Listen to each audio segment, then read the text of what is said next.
En Afrique, plus de 91 millions de femmes et de filles de plus de 9 ans vivent actuellement avec les conséquences de mutilations sexuelles féminines, selon l'OMS, Organisation mondiale de la santé.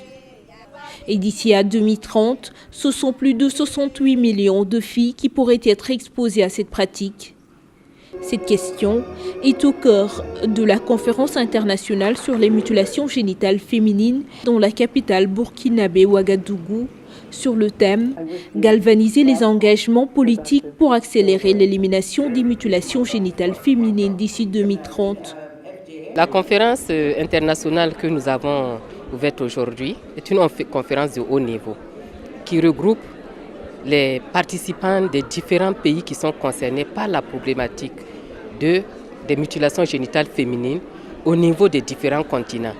C'est une conférence de haut niveau en ce sens que nous devons mobiliser tous les acteurs au niveau politique, au niveau technique, au niveau communautaire pour faire en sorte que ce qui est considéré aujourd'hui comme une norme sociale de pratiquer l'excision devienne une anti-norme, c'est-à-dire que ne pas faire l'excision devienne la norme dans tous nos pays.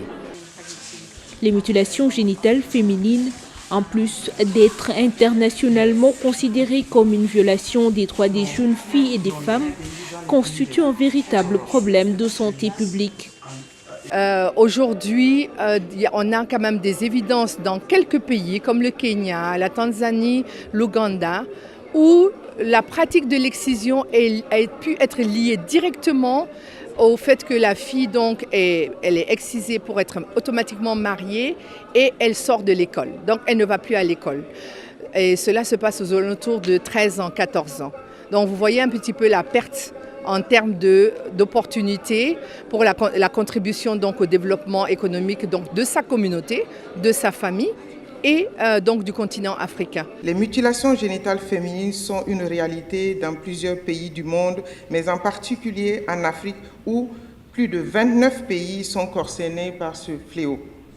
Au regard de son ampleur et de ses conséquences, les MGF restent un problème actuel de droit, de santé publique, de dignité humaine et de discrimination basée sur le sexe. Au bout des 4 jours que doivent durer la conférence, il est attendu entre autres un projet de feuille de route multisectorielle quinquennale pour atteindre 0 cas de mutilation génitale féminine à l'horizon 2030.